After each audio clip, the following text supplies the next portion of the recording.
In today's video, I'm going to teach you how to fix check that Google Play is enabled on your device error on Android.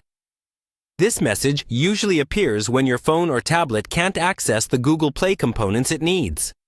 Most of the time, that's because the Google Play Store app or Google Play services has been disabled. The fix is simply to turn them back on. I'll walk you through it step by step, and I'll point out the common places these settings can hide so you can find them quickly on any Android device.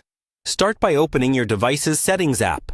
Look for Apps, Apps and Notifications, or Application Manager, depending on your phone. If you see a list of recently opened apps, choose See All Apps or App Info to view everything. There's usually a search icon at the top. Use it to type Play Store to jump right to it. Tap Google Play Store. On the App Info screen, look for a button that says Enable or Turn On. If you see Enable, tap it. That immediately turns the Play Store back on. If you only see Disable, that means it's already enabled and you can leave it as is. Some devices tuck disabled apps into a separate list. If you don't see Play Store at first, open the three-dot menu and choose Show System or Disabled Apps so it appears. Next, repeat the same check for Google Play services. Go back to the Apps list. Search for Google Play services. Open it, and enable it if the option is available.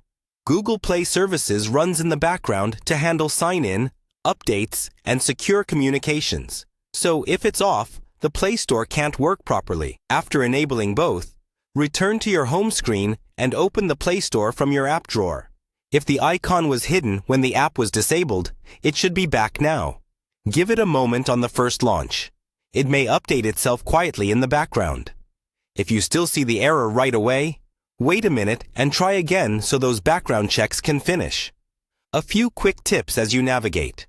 Menu names can vary by manufacturer, so if you don't see the exact wording I mentioned, use the settings search bar for Play Store or Play Services. Avoid disabling these apps in the future, as many features rely on them. And if your device is managed by a school or workplace, or has parental controls, there may be restrictions that prevent enabling the Play Store. In that case, the administrator or guardian settings control access. That's it. Once Google Play Store and Google Play Services are enabled, the error should disappear and you'll be able to download and update apps normally.